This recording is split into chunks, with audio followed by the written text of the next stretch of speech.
Isa pong pinagpalang umaga, tanghali, gabi sa bawat sa po sa atin. And welcome po sa ating pong Saturday devotion. Before we start, tomorrow, Sunday 10 a.m., wag po kayong absent. Magandang mensahe ng Lord. At patuloy tayong mag-worship at magbibigay ng pasasalamat sa Panginoon. Ang ating pong speaker ay si Brother Louis Reyes. Please support our gawain tomorrow for the glory of God. Let's pray. Lord, maraming salamat po. Pinupuri ka namin, pinasasalamatan ka namin. Dakila ka sa aming mga buhay.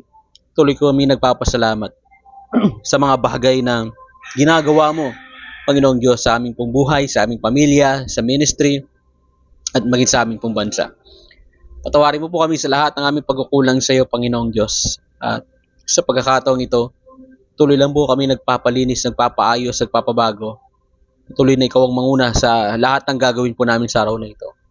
Today, Lord God, turuan mo po ang bawat sa puso amin kung paano po dapat kami lumakad bilang isang tunay na disipulo, mga Kristiyanong totoo. Maraming salamat po. Pagpalain mo ang lahat ng makikinig sa pangalan ni Jesus. Ang lahat po ay mag-comment o magsabi ng Amen and Amen. By the way, sa June 28 na po ang LOJ 20th anniversary ng main church. At if you can join, ay sabihin nyo lamang po sa akin at isasama po namin kayo sa bilang. At ang ating po pag-uusapan po ngayon ay pinamagatan po nating plug-in. Plug-in. Can we say plug-in? John chapter 15 verse 4, manatili kayo sa akin at mananatili din ako sa inyo.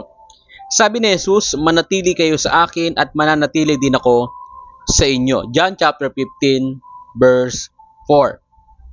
Uso po ngayon ang pagiging eco-friendly. In fact, many car companies have been moving toward making EV. Ano po yung EV? It's bulaga. Hindi po.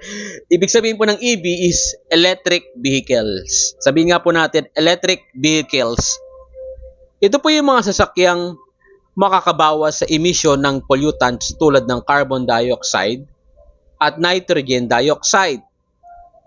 Pero isang bagay ang mahalagang tandaan ng EV car owners. Read the manufacturer's guidelines kung paano at kailan dapat i-plug in ang car battery para gumana ito ng maayos at maging laging handa for city driving or long distance travel. We can be compared to EV cars. Hindi natin kayang mag-go lang without recharging. Physically, kailangan natin ng self-care kung saan ay meron tayong sapat na tulog, pagkain, exercise, or other activities that increase our heart rate. Makikita rin natin ang magandang effect nito sa ating emotional and mental well-being. Pero higit sa lahat, we need to be spiritually plugged in. That is the most important thing. And it's good for us to read the Bible, read the Bible, read the Bible.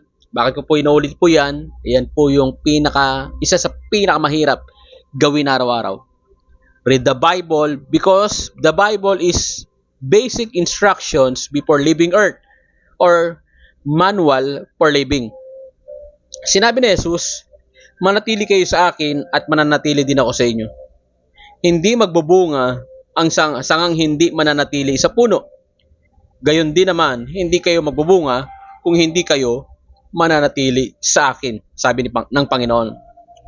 Hindi kailangang malobat bago pa tayo mag-plug in kay Lord. Dahil ang salitang manatili ay katumbas ng patuloy at walang tigil.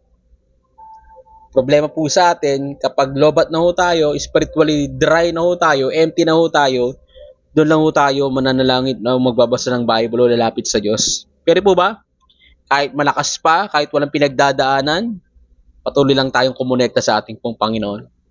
Ikalawa, kung naka-plug in na tayo sa Panginoon, we have staying power dahil sa main power line, ang dakilang kapangyarihan ng Diyos. Doon ang gagaling ang ating lakas at authority. In Ephesians chapter 6 verse 10, ito po ang panlaban po natin sa anumang atake ng diablo o ng kaaway. We must wear the full armor of God. Higit pa sa 300 kilometers ng EV battery life o driving to Sagada or to Mayon Volcano from Manila ang makakaya nating takbuhin kapag tayo ay nakakonekta sa ating pong Panginoong Diyos. We can run in our journey as a Christian in a lifetime if we always or every day na tayo po ay naka-plug in, nakakonekta sa ating pong Panginoon.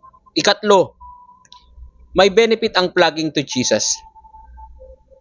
We can gain love, joy, peace, patience, kindness, goodness, faithfulness, gentleness, and self-control.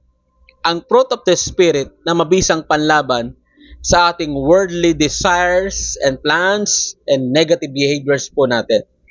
In Galatians chapter 5 verse 22 to 23, tiyak, unti-unting mababawasan ang ating polluted and toxic attitudes dahil sa ating pong pagkonekta sa ating pong Panginoon. Ang tanong, fully charged ka ba? Full charge po ba tayo as a follower of Christ? Hello? Or baka mamaya empty ka na o lobat ka na. Kumonekta ka lang uli sa Diyos. Kaya ka laging natutukso eh. Kaya ka laging nanghina dahil sa mga problema, pinanghinaan ng loob dahil hindi ka nakakonekta sa Panginoon. Remember this, that plugging in to Jesus is your peace of mind. Amen? Plugging in Jesus is our peace of mind. And meron po tayong application. Think of an instance when you needed to recharge. Paano mo ito ginagawa? Kung meron kang gustong baguhin sa ginagawa mo, ano ito at bakit? I repeat, think of an instance when you need to recharge. Paano mo ito ginagawa? Kung meron kang gustong baguhin sa ginagawa mo, ano ito at bakit? That is our application. Okay? Gawin po natin po yan para sa Panginoon. We must plug in every day. Connect to the Lord. Kalimutan nyo ng ibang mga bagay na hindi mahalaga. Kaysa po, kalimutan ang pinakamahalaga, yung koneksyon at ang ating relasyon sa Panginoon. To God be the glory. Let's pray. Sabihin po natin, Father God in heaven, salamat sa iyong mga salita na nagpapadala o nagpapaalala ng kahalagahan ng isang relasyon sa inyo. Lord, help me to remain in you every day so you can lead me in a right path. In Jesus' name. Amen and amen. Lord, maraming salamat po. Kung sino man po sa amin, sobrang busy dahil hindi na po sila nakakapag-pray, hindi na po sila na nagbabasa ng Bible o nakakanood sa online, Panginoong Diyos. I pray, Lord, patuloy na bigyan mo sila ng pagkakataon na muli makabalik po sa relasyon sa iyo. Ano man ang business po nila, at minsan naagaw na po yung relasyon sa iyo, Panginoong Diyos, yung connection sa iyo, yung time sa iyo. Lord, gumawa ka ng paraan, Panginoon, na patuloy na ikaw ang unahin ng bawat isa. Lord, din po sa mga tinatamad, Panginoong Diyos, na manalangin, magbasa ng Bible, umatin sa church, I pray for spiritual, Lord God, breakthrough. Patuloy na bigyan mo ng kasipagan ng bawat sa puso amin upang patuloy na gawin yung aming pakikipagrelasyon po sa iyo. Maraming salamat po, Panginoong Diyos. Dalangin ko lamang po, maging sa lahat ng may sakit at karamdaman. Lord, I pray, Lord, ikaw po ang great healer ng bawat isa. I decree and I declare in your body, kahit cancer na meron ka, na-stroke ka ba, o ikaw ay may diabetes, sira na ang kidney mo, meron kang blood pressure sobrang taas, at ikaw ay merong sakit sa tuhod, sakit sa balat, sa pangalan ng Panginoong Hesus, tinataboy na ng Panginoong Diyos yung fatty liver, yung cancer na meron ka sa pangalan ng Panginoong Hesus. In Jesus' name. Lord, maraming salamat. I pray sa lahat ng baon sa utang, sa lahat ng kinakapos, ang masaganang pagpapala ay kanilang maranasan sa pamamagitan ng pagpapalang ng gagaling po sa iyo. Pour out your blessings, Lord God, financially. In Jesus' name. Lord, maraming salamat sa lahat ng may depression, anxiety attack, sa lahat ng may takot sa puso, sa lahat ng nalulungkot, we rebuke it in the name of Jesus. Patuloy ng kapayapaan, ang kagalakan ay kanila pong maranasan sa pangalan ni Jesus. As I declare right now, that the Lord bless you and keep you, and the Lord make His face shine upon you and be gracious to you, and the Lord turn His face toward you and give you peace. Lord, pagpalain mo ang bawat nakinig at pakikinig pa. Ito pong amon sa dalangin. Sa pangalan ni Jesus, ang lahat po ay magsabi ng Amen and Amen. Jesus reigns. Jesus reigns. Jesus reigns. Jesus reigns. Jesus reigns. Jesus reigns. And Jesus reigns. By the way, tomorrow po, Sunday, 10 a.m. ang ating pong Sunday service. Huwag po natin kakalimutan ha. 10 a.m. Huwag po tayong malalate please at huwag tayong absent. Sa mga team replay po natin, i-replay niyo po please. Ano po? At huwag po natin kakalimutan. Ang ganda po ng topic po natin about ikaw ba ay may guilt and shame hanggang ngayon sa puso mo? Tatanggalin ng Panginoon yan bukas 10 a.m. sa Word of God po natin. To God be the glory and see you tomorrow. Happy Saturday po. Ingat po kayong lahat.